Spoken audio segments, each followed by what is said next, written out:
जय गुरुदेव, जय माँ गायत्री। सभी को मेरा प्रणाम। अखंड दीप की शताब्दी वर्ष की आप सभी को ढेर सारी शुभकामनाएं। माता जी की जन्म शताब्दी वर्ष की आप सभी को ढेर सारी शुभकामनाएं।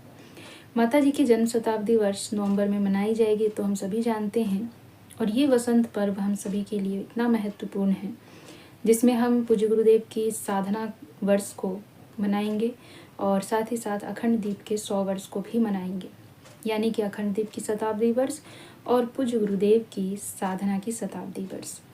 तो चलिए थोड़ा समझते हैं कि ये अखंड दीप हमारे लिए इतना महत्वपूर्ण क्यों है।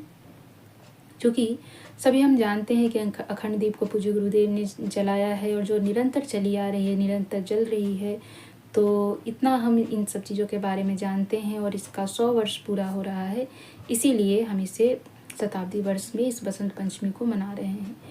तो सबसे पहले हम जानेंगे कि ये जो बसंत पर्व है, ये हमारे पूज्य गुरुदेव का आध्यात्मिक जन्म दिवस है। आध्यात्मिक जन्म दिवस क्यों है? क्योंकि इसी दिन पूज्य गुरुदेव की आध्यात्मिक यात्रा शुरू हुई थी।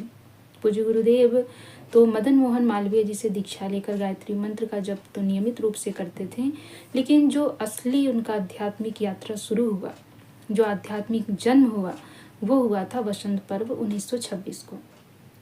इसमें क्या इतना महत्वपूर्ण हुआ था, थोड़ा हम इसे भी समझने का प्रयास करते हैं। तो इस समय जो वसंत पर्व 1926 का दिन था, इस दिन वसंत पर्व 1926 को पूज्य गुरुदेव अपनी साधना कक्ष में जिस दीपक की लौ के आगे बैठकर साधना कर रहे थे, गायत्री मंत्र का जप कर रहे थे, उसी दीपक की लौ से एक प्रकाश पुंज निकलता है। एक प्रकाश पूरे कमरे में फैलता है और उस प्रकाश से एक आकृति का जन्म होता है। एक आकृति उस प्रकाश में दिखाई देती है, वह आकृति होती है दादा गुरु की।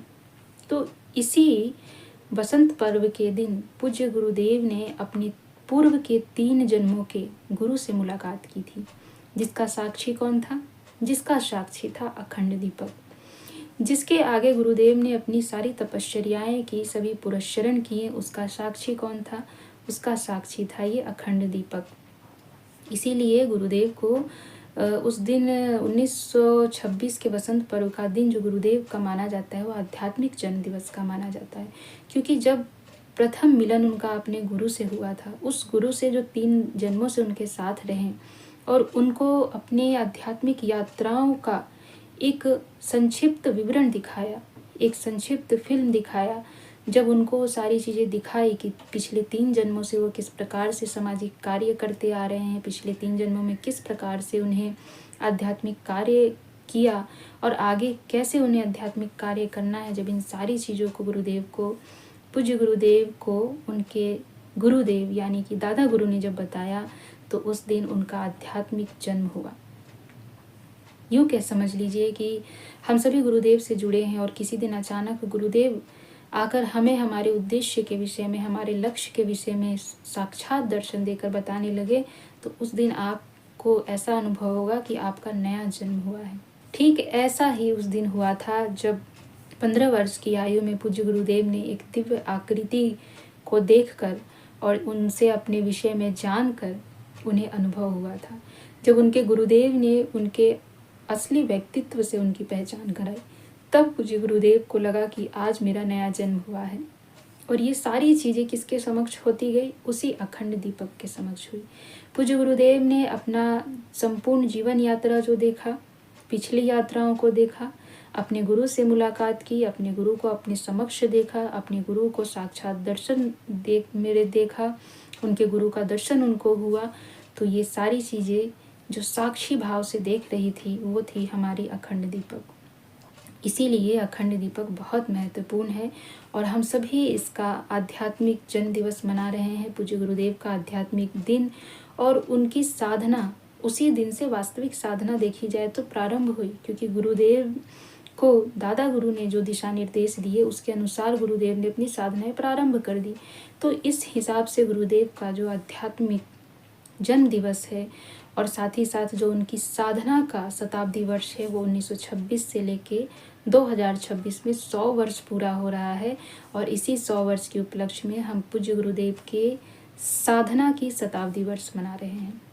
और साथ ही साथ पूज्य गुरुदेव के प्रत्येक कार्य को, प्रत्येक उनके पुरस्चरण को, प्रत्येक उपासना को, साधना को, प्रत्येक गायत्री मंत्र के जप को, उनके प्रत्येक कार्यों को जो साक्षी रूप से देखते आए हैं, जिसके समक्ष गुरुदेव ने साक्षी भाव से ये सब कुछ किया है, वो है हमारा अखंड दीपक। वही अखंड दीपक जो 1926 से प्रज्वलित है और वही अखंड दीपक जिससे दादा गुरु का प्रकटीकरण हुआ था, उसी अखंड दीपक का हम शताब्दी वर्ष मनाने जा रहे हैं। तो ये हमने संक्षेप में आपको बताया कि क्यों हम ये शताब्दी वर्ष मना रहे हैं, जो अभी हम बसंत पंचमी से मनाएंगे, यानी जनवरी में जो कार्यक्रम हो रहे हैं। यह हमारे पूज्य गुरुदेव के साधना का 100 वर्ष पूरा हो रहा है। वह साधना जो इस पूरे विश्व के लिए एक युग निर्माण का संकल्प लेकर आया, वह साधना जो इस समाज को बदलने का संकल्प लेके आया, वह साधना जो इस भारतीय संस्कृति को पुनः जागृत करने के लिए आया, वह साधना जो सनातन धर्म की नींव रखने के लिए आया, वह साधना जो कहीं इस समाज से लुप्त हो गई थी, उस गायत्री मंत्र की साधना को इस भारत में पुनः लेकर आया, इस विश्व में पुनः लेकर आया और इन सभी का साक्षी बनता गया हमारा अखंड दीपक। तो इसीलिए हम सभी इस वसंत पर्व को जनवरी माह में पूज्य गुरुदेव के इस साधना वर्ष को बहुत धूमधाम से मनाएंगे। साथ ही साथ अखंड दीपक के शताब्दी वर्ष को भी बहुत धूमधाम से मनाएंगे क्योंकि गायत्री परिवार के लिए, हम सभी परिजनों के लिए ये दोनों बहुत महत्वपूर्ण हैं।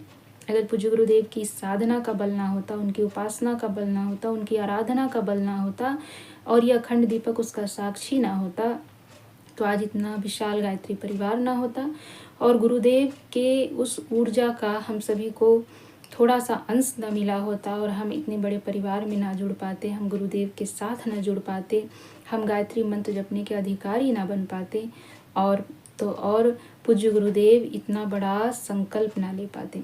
इसीलिए ये अखंड दीपक हम सभी के लिए बहुत महत्वपूर्ण है। पूज्य गुरुदेव की साधना हम सभी के आत्मबल के लिए बहुत महत्वपूर्ण है। इसीलिए इसे हम बहुत धूमधाम से मनाएंगे।